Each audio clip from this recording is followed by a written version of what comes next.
siapakah Kristus dalam hidupmu? Apakah dia hanya sebagai salib hiasan kalung atau hiasan anting-anting? Iman itu tidak diletakkan kepada hamba Tuhan. Karena kami bukanlah kepala gereja.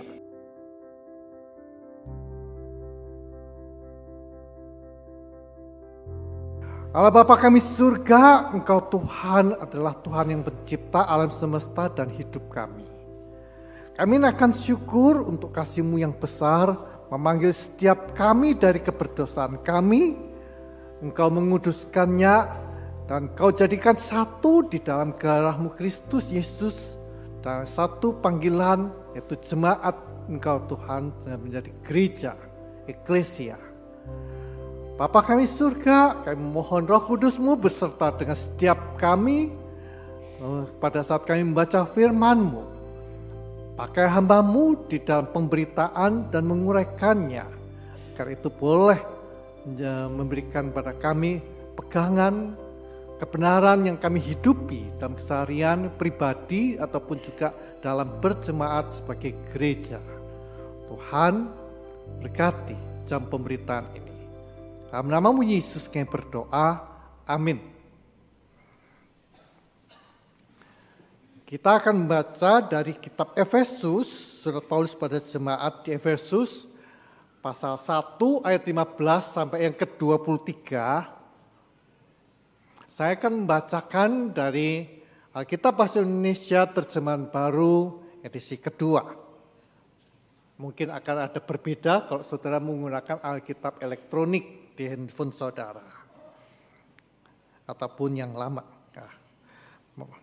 Demikianlah Efesus pasal 1 ayat 15 sampai 23. Karena itu, setelah aku mendengar tentang imanmu dalam Tuhan Yesus dan tentang kasih-Mu terhadap semua orang kudus, aku pun tidak berhenti mengucap syukur karena kamu. Aku selalu mengingat kamu dalam doaku dan meminta kepada Allah Tuhan kita Yesus Kristus, yaitu Bapa yang mulia itu, supaya Ia memberikan kepadamu roh hikmat dan wahyu untuk mengenal Dia dengan benar. Dan supaya Ia menjadikan mata hatimu terang, agar kamu mengerti pengharapan apakah yang terkandung dalam panggilannya, betapa kayanya kemuliaan warisannya kepada orang-orang kudus, dan betapa hebat kuasanya bagi kita yang percaya sesuai dengan kekuatan kuasanya yang besar, yang dikerjakannya di dalam Kristus dengan membangkitkan Dia dari antara orang mati dan mendudukan Dia sebelah kanannya di surga. Jauh lebih tinggi dari segala pemerintah dan penguasa dan kekuasaan dan kerajaan dan tiap-tiap nama yang dapat disebut, bukan hanya di dunia ini saja, melainkan juga di dunia yang akan datang. Segala sesuatu yang diletakkannya di bawah kaki Kristus dan Dia telah diberikannya kepada gereja sebagai kepala dari segala yang ada. Gereja yang adalah tubuhnya, yaitu kepenuhan Dia yang memenuhi semua dan segala sesuatu. Demikianlah berbahagia bagi kita semua yang telah membaca, yang akan merenungkan, mempelajari kebenarannya, dan memegangnya di dalam kehidupan pribadi maupun bergereja.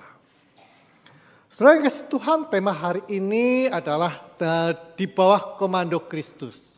Kata komando kita akan lebih mudah pahami di dalam konteks militer. Nah, saudara akan mudah melihatnya bahwa banyak kata komando ini dipakai di dalam militeran, dan poinnya adalah merujuk pada satu instruksi atau satu koordinasi yang harus juga ditaati oleh keseluruhan di dalam kesatuan atau imun yang terhisap di dalam yang namanya kemiliteran. Saudara, tetapi sebelum pemahaman militer yang sekarang, Alkitab kita juga ada pemahaman yang namanya komando. Dari perjanjian lama kita melihat bahwa Tuhan sebagai pemimpin yang memimpin bangsa Israel keluar dari tanah Mesir. Dari pimpinan Tuhan itu juga muncul kata yang namanya Ten Commandments, 10 hukum Tuhan. yang menunjukkan akar kata sama dengan komando. Saudara yang kasih Tuhan, ada yang sama dan ada yang membedakan. Di dalam konteks kemiliteran sekarang, maka itu adalah satu perintah atasan dan bawahan yang semuanya dikoordinasikan harus ketaatan, tetapi di dalam komando Tuhan tetap sama, tetapi berbedanya adalah otoritasnya adalah Tuhan yang jauh memiliki kuasa dari segala kuasa di bumi ini. Dan di dalam komando Tuhan itu ada juga anugerah, panggilan. Manusia yang tidak tahu apa-apa dipanggil Tuhan untuk mengikut.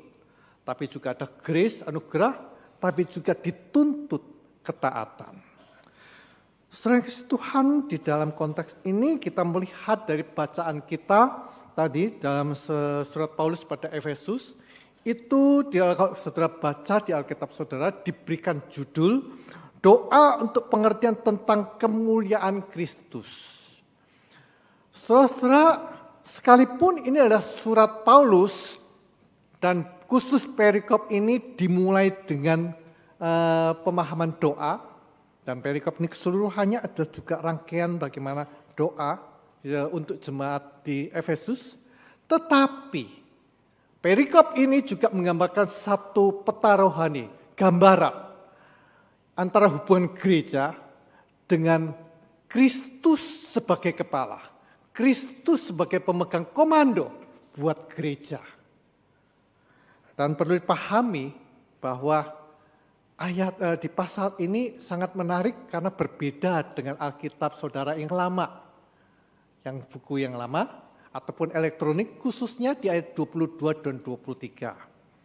Di Alkitab saudara mungkin ayat elektronik dicatat menggunakan kata jemaat, tetapi Lembaga Alkitab Indonesia dalam revisi kedua ini, dia mengembalikan dengan kata gereja.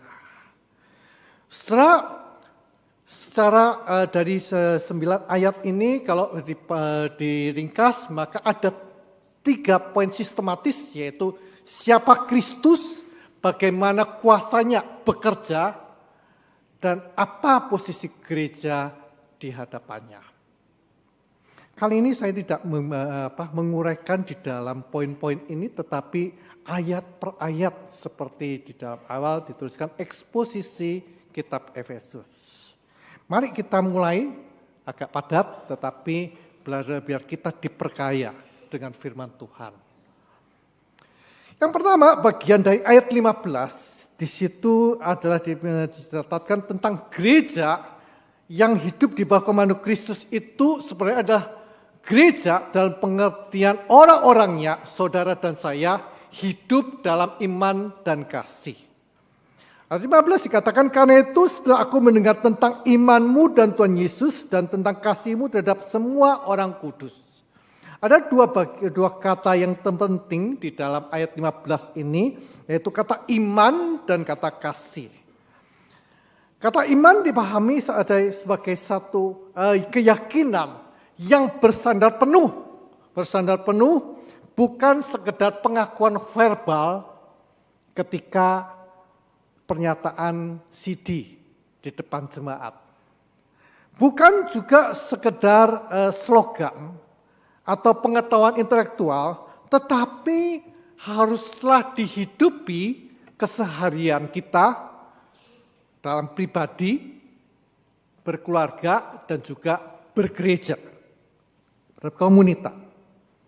Dan kata yang kedua adalah kasih, yaitu agape, kasih yang berkorban dan aktif.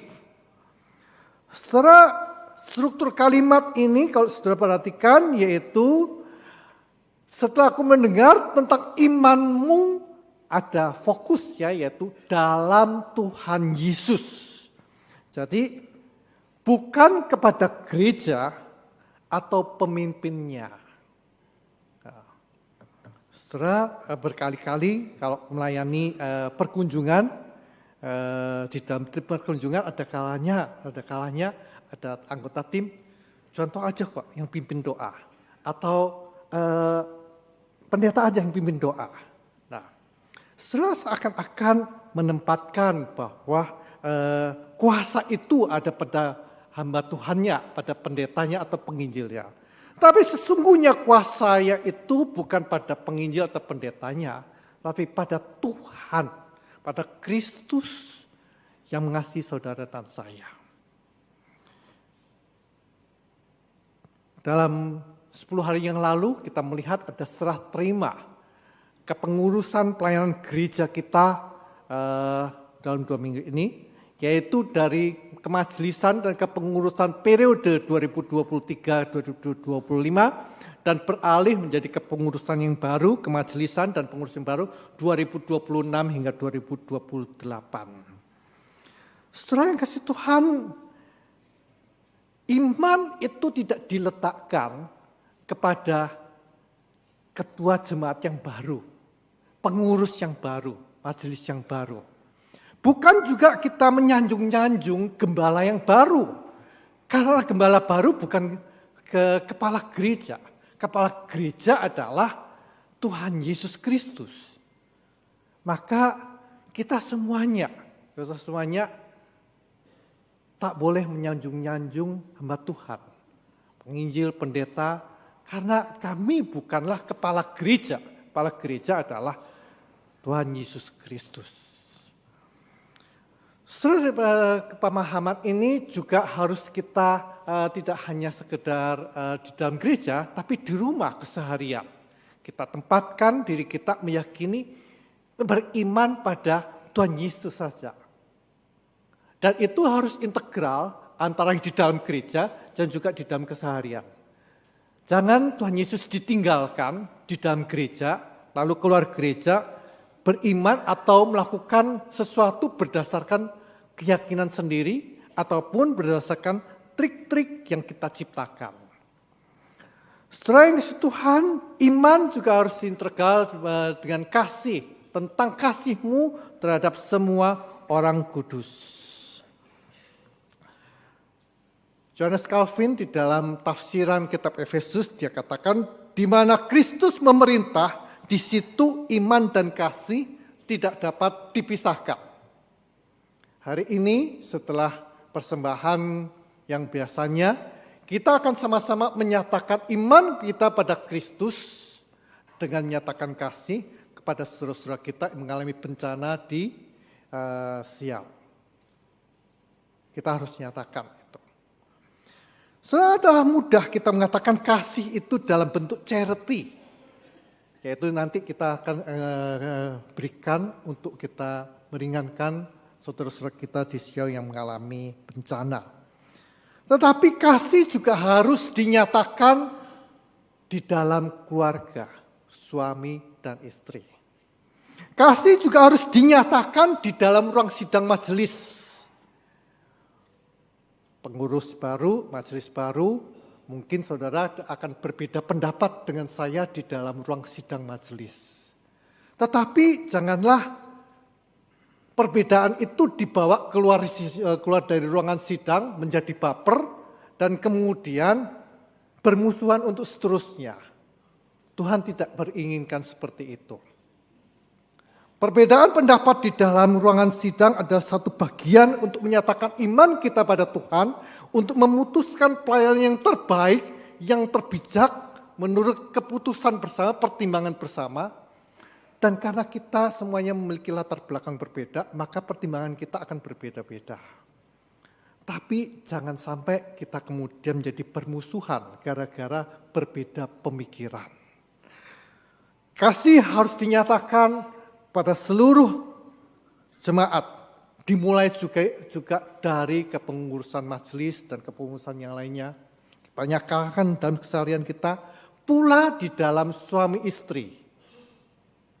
Suami istri memiliki latar belakang hidup yang berbeda, keluarga yang berbeda asalnya, disatukan, maka tentu akan ada perbedaan pendapat. Saudara yang kasih Tuhan, apa gereja yang dikenal oleh masyarakat tentang gereja kita? Apakah gereja tempat kasih di mana orang-orang yang datang berkeluh kesah bisa mendapatkan kasih, atau dikenal sebagai gereja penuh konflik? Mari kita bangun gereja kita Bukan karena egoisme kita, tetapi karena saling mengasihi dan kemudian bisa menjadi pintu buat mereka yang mencari Tuhan Yesus. Sebagaimana visi gereja kita, yaitu Gemim Kristus menjadi gereja yang menyatakan Kristus. Tidak hanya secara organisasi, tetapi juga secara individu, saudara-saudara dan saya masing-masing hidup kita menyatakan Kristus. Kedua, ayat 16, kita melihat dari ayat 16, gereja di bawah komando Kristus itu berarti bahwa kita harus bergantung pada doa, bukan pada strategi. Rasul Paulus mengatakan pada jemaat, menuliskan pada jemaat Efesus, aku pun tidak berhenti mengucap syukur karena kamu. Aku selalu mengingat kamu dalam doaku. Setelah Paulus bukan reaksi sesaat untuk berdoa, tetapi merupakan gaya hidup pastoralnya serta yang dilakukan konsisten pun setelah surat ini dikirim. Dia katakan bahwa aku tetap mengingat kamu di dalam doaku.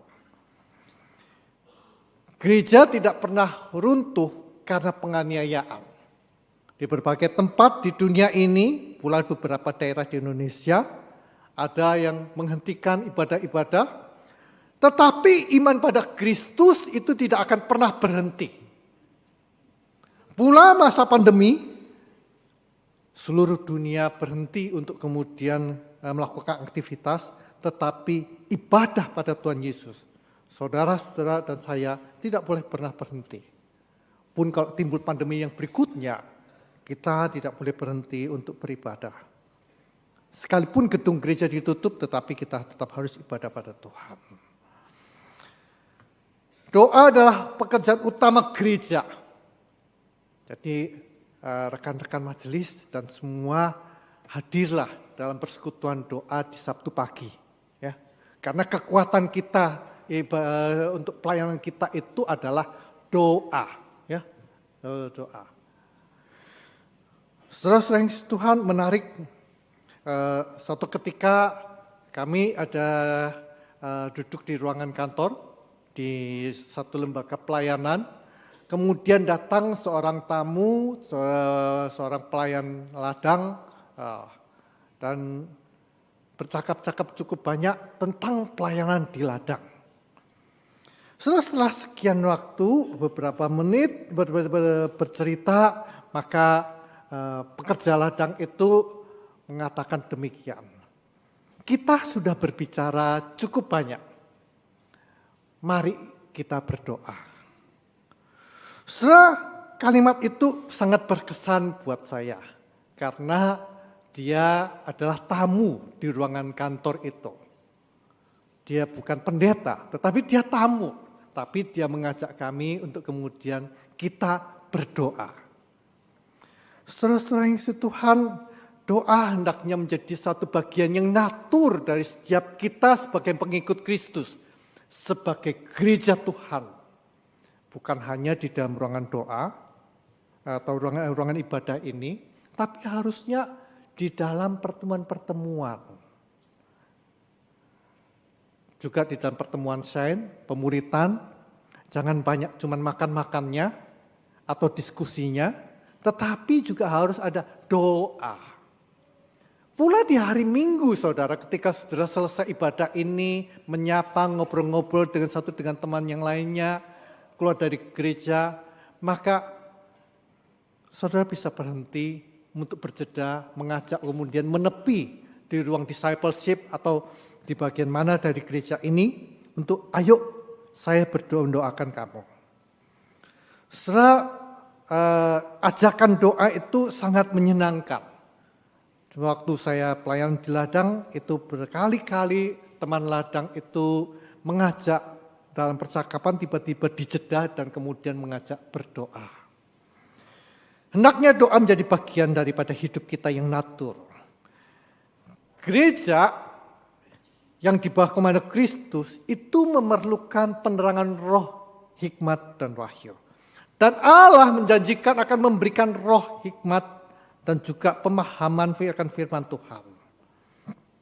Di ayat 17 ini bahwa dijanjikan bahwa Tuhan akan memberikan roh hikmat dan wahyu supaya mata hatimu menjadi terang. Mata hati saya dan mata hati saudara menjadi terbuka akan kehendak Tuhan. Kita perlu membuka hati kita sehingga Tuhan dengan leluasa bekerja dalam hidup saudara, dalam hati saudara dan saya. Dan kita perlu berdoa pada Tuhan. Saudara John Calvin dikatakan, tanpa penerangan Roh Kudus firman Allah hanya terdengar di telinga, tetapi tidak masuk dalam hati. Roh Kudus, melalui Roh Kudus, manusia akan bisa mengetahui Tuhan. Asalkan manusia mau membuka hatinya. Setelah di awal tahun, di penutup tahun itu Pendeta Samgar mengangkat seorang tokoh yaitu Templeton. Seorang pelayan Tuhan di Kanada yang dia tahu firman. Tapi pada satu waktu kemudian dia akhirnya berhenti. Setelah sangat disayangkan ketika orang yang harusnya makin dekat pada Tuhan tetapi berhenti. Hendaknya setiap kita selalu membuka hati kita untuk terus Tuhan bekerja dalam hati kita. Sehingga kita sungguh makin mengenalnya, relasi kita makin dekat dengan beliaunya. Keempat, di ayat yang ke-18b dikatakan gereja hidup oleh pengharapan dan warisan Allah. Ayat 18 dikatakan, dan supaya menjadikan mata hatimu terang, agar kamu mengerti pengharapan apakah yang terkandung dalam panggilannya, betapa kaya kemuliaan warisannya kepada orang-orang kudus. Pengharapan adalah yang benar-benar Tuhan janjikan. Bukan cek kosong yang tidak pernah terrealisasi. Tetapi pengharapan di sini adalah benar-benar digenapi Tuhan. Apa yang digenapi Tuhan yaitu panggilannya. Memanggil saudara dan saya, dan di dalam bonding ikatan perjanjiannya, itu ada satu yang luar biasa, kekayaan Tuhan. Dan kekayaan Tuhan itu juga dikatakan memberikan warisan kepadamu, yaitu saudara dan saya. Relasi dengan Tuhan itu, relasi di mana dengan saudara dan saya, itu menjadi kekayaan Tuhan. Dan itu diberitakan kepada saudara dan saya. Menjadi kebanggaan kita bahwa kita di dalam bagian dianggap Tuhan kekayaannya. Gereja di bawah Kristus sebagai kepala. Kita tidak perlu takut akan kehilangan dunia. Karena kita menjadi milik Allah sendiri. Dunia mencari identitas, banyak orang masa kini melakukan self-content ataupun vlog sendiri untuk menampilkan identitas saya di media sosial. Dikenal di TikTok, dikenal di Instagram, supaya orang mengenal aku. Aku yang ganteng, aku yang cantik, supaya saudara bisa memuji aku. Tetapi gereja, kita tidak perlu mencari identitas pujian dari dunia. Kita sebagai orang-orang yang percaya pada Tuhan, kita memiliki identitas di dalam Tuhan. Nah, itu yang menjadi kebanggaan kita, saudara. Kita harus bangga bahwa Tuhan mengasihi saudara dan saya. Itulah kekayaan kita. Menjadi gereja, gereja tidak boleh berputus asa di dalam berbagai tantangan. Karena Tuhanlah kekayaan kita. Tuhan yang akan selalu menolong saudara dan saya. Berikutnya, di dalam ayat 19-20, secara ringkas dikatakan betapa hebat kuasanya bagi kita. Kuasa yang sama yang membangkitkan Kristus. Saudara, kuasa apa yang bisa terbandingkan dengan kebangkitan Kristus? Tak ada. Kekuatan bom atom itu luar biasa, bisa membinasakan. Kekuatan percobaan nuklir yang sekarang itu juga lebih lagi. Memiliki kekuatan yang berkali-kali lipat, ribuan kali lipat daripada bom atom yang pernah meledak di Hiroshima dan Nagasaki. Tapi kuasa Tuhan itu luar biasa. Karena kuasa Tuhan adalah kuasa yang membangkitkan, yang menghidupkan, bukan mematikan. Bom atom kuasanya hebat, tetapi mematikan, membinasakan. Tapi kuasa Kristus itu membangkitkan. Membangkitkan kita dari keberdosaan, kita dikuduskan, dan dari kerusakan hidup saudara di masa lalu, Tuhan bisa ubahkan. Jadikan pelayan Tuhan. Tokoh gereja kita, Bapak Agustinus, adalah orang yang rusak, saudara. Tetapi Tuhan ubahkan. Kuasanya mengubahkan dia dan Tuhan memakainya. Kuasa yang sama yang Tuhan bangkit akan juga mengubahkan saudara dan saya. Tak ada yang Tuhan tidak bisa lakukan. Banyak orang Kristen seolah masih tinggal di dalam kubur, menyesali dosa lama, dan tidak bisa move on. Banyak orang terbelenggu dengan okultisme, banyak orang terbelenggu dengan sinkretisme, mencampurkan iman Kristen dengan kepercayaan-kepercayaan lokal.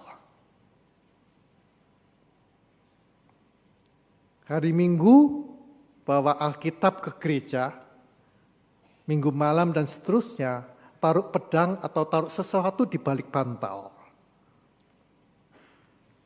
Itu artinya sama aja dengan tidak mempercayai kuasa kebangkitannya. Berikutnya, bahwa kita sebagai gereja, di bawah pimpinan Kristus sebagai kepala gereja, kita harus berbangga bahwa Tuhan kita Yesus Kristus memiliki kuasa yang tertinggi, lebih tinggi dari segala pemerintahan, segala kuasa apapun yang namanya ada di bumi dan juga yang akan datang. Jadi bukan hanya cuma yang di sini yang saudara tahu, yang saudara bisa baca di media sosial, tetapi yang saudara tidak pernah kenal namanya.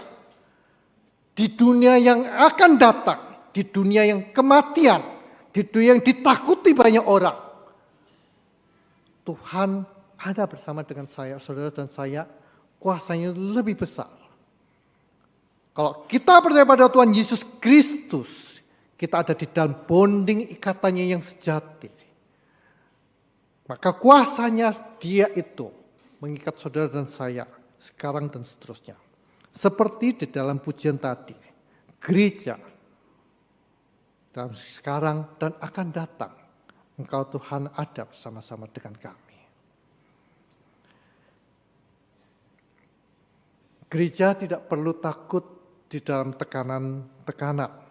Apakah itu tekanan politik atau ikatan spiritual ataupun tekanan okultisme. Percaya pada Tuhan Yesus, maka akan bisa Tuhan lepaskan. Setelah ini menjadi juga dasar buat kita masing-masing.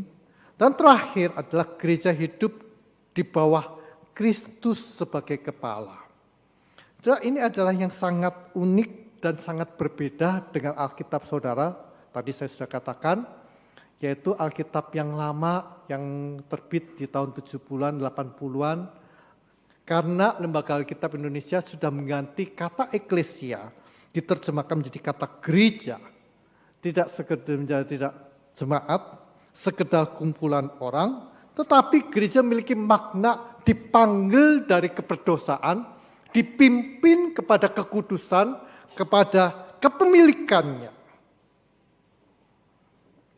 Di Alkitab terjemahan baru edisi 2 itu ada 2 ayat menggunakan kata gereja, yaitu 22 dan 23. Tapi teks asli sebenarnya hanya 22. Karena yang 23 itu dia menggunakan kata aslinya yaitu memiliki arti yang mana. Artinya tetap mengacu pada ayat yang sebelumnya 22 yaitu kata gereja. Saudara-saudara yang kasih Tuhan, Kristus sebagai kepala, Kristus sebagai pemimpin gereja.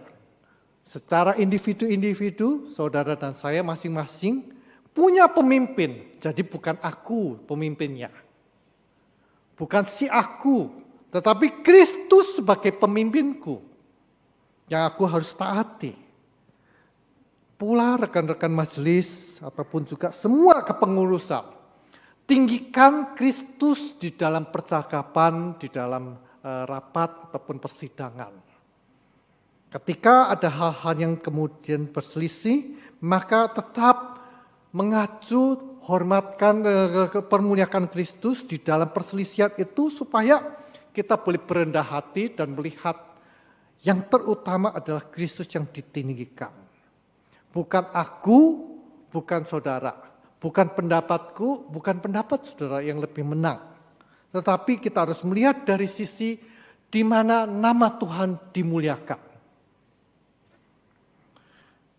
Saudara Tuhan kembali kepada di awal tadi bahwa perikop ini kalau kita ringkas, ada 3 poin, yaitu siapa sih Kristus? Kristus adalah pribadi Allah. Ayat 15. Kristus juga adalah Allah yang tertinggi. Kristus adalah kepala gereja. Bagaimana kuasanya bekerja? Kuasanya bekerja dengan Tuhan memberikan roh hikmat kepada saudara dan saya. Dia juga memberikan pengharapan yang pasti. Dia tidak menipu. Kuasanya bekerja karena Tuhan telah nyatakan di dalam kebangkitannya. Termasuk dia berkuasa juga atas hidup saudara, memimpin kehidupan saudara.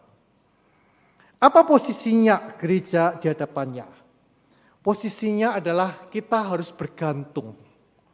Kita bukan kita yang maha kuasa, tetapi Tuhan yang maha kuasa. Oleh karena itu kita harus bergantung kepadanya melalui doa. Selalu dan selalu. Kita juga harus mengakui Kristus sebagai yang tertinggi. Bukan aku yang tertinggi. Jadi di dalam gereja kita harus melihat bahwa bukan aku yang tertinggi. Tetapi Kristus yang tertinggi. Gereja hidup di bawah Kristus sebagai kepala. Menutup daripada ibadah ini, pertanyaan buat kita semuanya. Siapakah Kristus dalam hidupmu? Apakah dia hanya sebagai salib, dia hiasan kalung atau hiasan anting-anting? Apakah Kristus hanya hiasan di gereja yang ditinggalkan setelah itu di luar gereja? Hidup dengan cara kita sendiri? Sudahkah saudara benar mengakui kuasanya dan menyerahkan hidupmu agar Tuhan dengan bebas bekerja dalam hidupmu? Bagaimana sikap hidup saudara pada Kristus sebagai kepala? Mari kita berdoa. 3 kalimat terakhir itu menjadi refleksi bagi setiap kita semuanya. Siapakah Kristus menurut saudara? Selama ini siapa yang berkuasa atas hidupmu? Dirimu atau Kristus? Apa komitmen yang saudara hendak lakukan kepadanya ketika saudara tahu bahwa dia sebagai kepala atas hidupmu? Bapa kami surga, kami naikkan syukur untuk firman Tuhan. Engkau Tuhan Kristus, kepala hidup kami dan gereja. Lihat pada setiap umat-Mu yang menyatakan komitmen untuk meninggikan Engkau di dalam hidup masing-masing. Padamu Yesus kami berdoa. Amin.